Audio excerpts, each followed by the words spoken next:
नरंदे गावचे सुपुत्र हॉटेल अन्नपूर्णाचे सर्वेसर्वा नरंदे विकास सोसायटीचे चेअरमन महादेवराव माने यांचा 61वा वाढदिवस मोठ्या उत्साहात साजरा झाला। स्वामी भक्त महादेवराव माने यांनी संघर्षातून यशाची शिखर पार केली आहेत।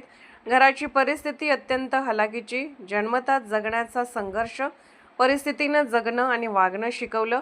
7वी पर्यंत शिक्षण, पण घरची जबाबदारी पार पाडण्यासाठी शाळा बंद करून पॉन्ट्रीत कामाला जावं लागलं, पण तिथं सुद्धा त्यांना संघर्षच करावा लागला। त्यातून त्यांना हॉटेल व्यवसाय सुरू करण्याची कल्पना सुचली, पण पैसा नसल्यानं त्याने पार्टनर घेऊन पाहिलं, भाड्याचे हॉटेल सुरू केलं आणि मग हळूहळू त्यांनी स्वतःच्या मालकीचे हॉटेल अन्नपूर्णा अँड लॉजिंग या व्यवसायाची सुरुवात केली। हॉटेल व्यवसायात असताना त्यांनी अनेकांची मदत केली, तर अनेकांना व्यवसाय सुरू करून दिला। त्यांच्या या सामाजिक कामाची दखल घेऊन नरंदे विकास सेवा सोसायटीत संचालक पदाची उमेदवारी दिली आणि त्यांचा विजय झाला। त्यामुळे त्यांनी सोसायटीच्या माध्यमातून पुन्हा गोरगरीब जनतेची सेवा करण्याचा हातखंडा सुरूच ठेवला। अशा या अवलियाचा 61वा वाढदिवस त्याच्या चाहत्यांनी मोठ्या दिमाखात साजरा केला। यावेळी अनेक पदाधिकारी, ग्रामस्थ, मित्रमंडळी यांनी त्यांना भेटून शुभेच्छा दिल्या।